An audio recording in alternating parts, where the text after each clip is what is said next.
نفسیاتی طور پر تباہ شدہ لوگ سب سے زیادہ مضبوط ہوتے ہیں کیونکہ وہ جانتے ہیں کہ وہ کسی بھی چیز سے زندہ رہ سکتے ہیں۔ نفسیات کے مطابق اگر آپ آئینے کے سامنے بولیں اور حوصلے دیں تو آپ ذہنی طور پر مضبوط ہوں گے۔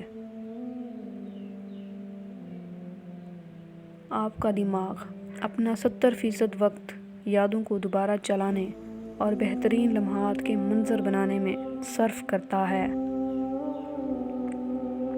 جو شخص جسے آپ اپنے دماغ سے کبھی نہیں نکال سکتے، شاید وہ بھی آپ کے بارے میں سوچ رہا ہے۔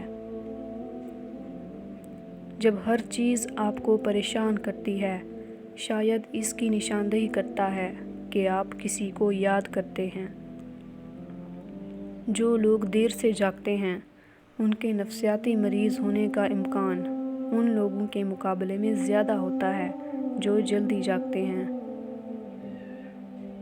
جو لوگ شرماتے ہیں، وہ ان لوگوں کے مقابلے میں زیادہ سخی اور قابل اعتماد ہوتے ہیں جو ایسا نہیں کرتے۔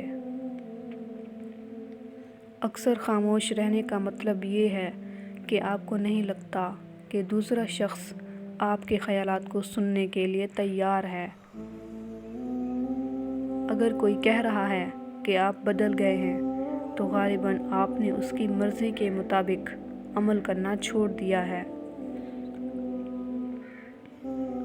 جو لوگ اکثر قسمیں کھاتے ہیں، وہ جذباتی طور پر مضبوط اور ہوشیار ہوتے ہیں۔ 6 سے 8 ماہ کے اندر ہمارا دماغ کسی ایسے شخص کو مکمل طور پر معاف کر دے گا جس نے ہمیں تکلیف